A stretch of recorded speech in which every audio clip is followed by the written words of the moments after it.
Hey, what's going on everybody? My name is Jay Cruz and welcome back to another video. This is how I use the FiFine N5 Mixer to make ambient music.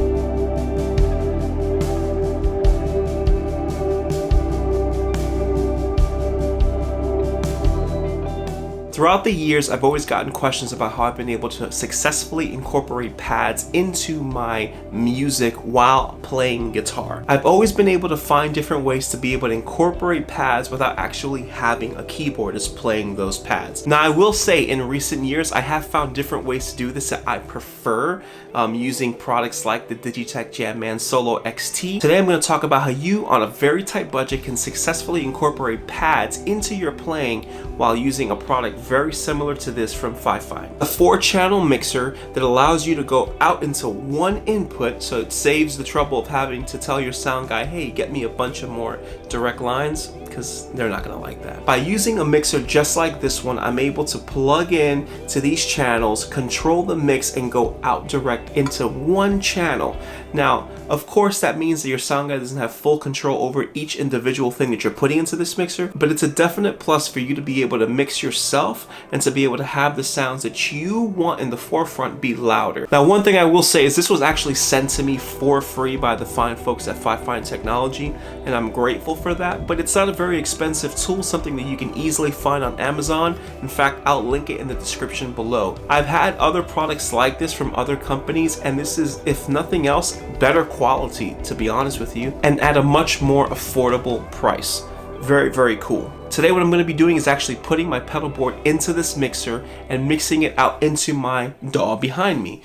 Then for my pads, I'm going to be using this, my iPad. Now this is a very useful tool. You can use your phone, you can use an iPad, you can use an MP3 player. It doesn't matter, whatever it is that you can store pads into, you're actually going to be able to control the levels using the mixer itself. Now that I tell you how I'm going to be setting up this bad boy, let me quickly show you what it sounds like. Okay, so I have the FiFine mixer here all hooked up. I have my pedal board going into the mixer itself and into input 3.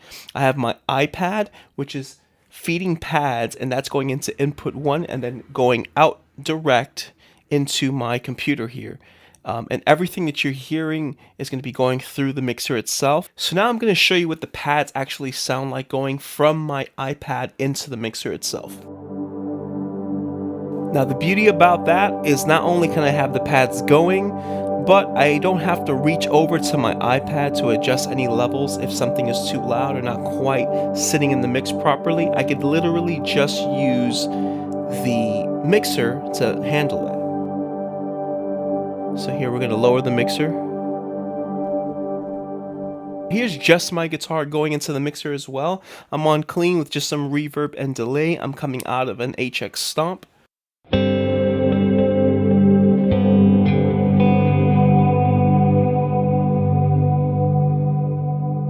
Now, of course, this is more of my ambient style sound, so it's a little more reverb aggressive than I normally would have it, but I think it's going to be great in combination with the pad. Now, I'm going to reintroduce the pads, and then I'm going to play guitar on top of that.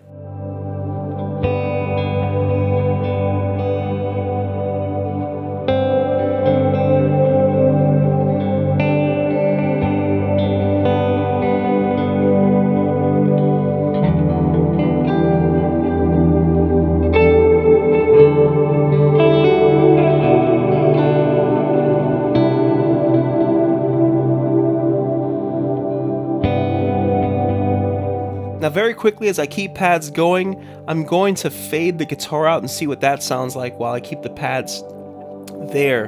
Maybe if the guitar may not be sitting in the mix the way I would want it to, and we want to lower the guitar.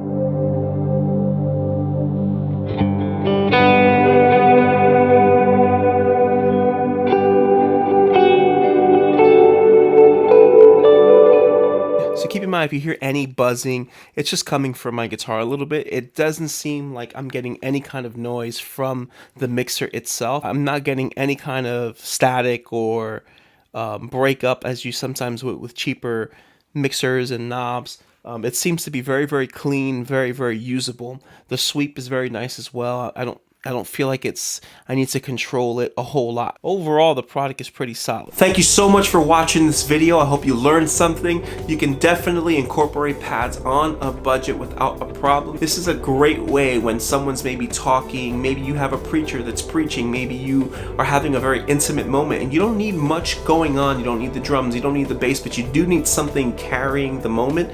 Using pads and some reverb on your guitar can really take those moments a long way. So do not be afraid to incorporate pads into your playing. Now, I know you're gonna ask me what was I using on my iPad, so I'm gonna tell you this was Prime, and it's a free download by the folks at Loop Community. Now, of course, if you want to take full advantage of the Loop Community services, you will have to dig in deeper and download stuff and pay for some stuff. But ultimately, if you're looking for a great way to run tracks into the front of house, this might be a cool way to do that. For today's purposes, all I did was use the pads coming from the app. I can get click track and everything else from that, but that's not what we were really covering today. I just wanted to show you how you can get pads while you're playing live. You know the deal. If you haven't done so already, please like this video, subscribe to my channel, and be sure to hit that bell icon so you get alerts every single time I upload a video. Thanks again for watching, and until next time.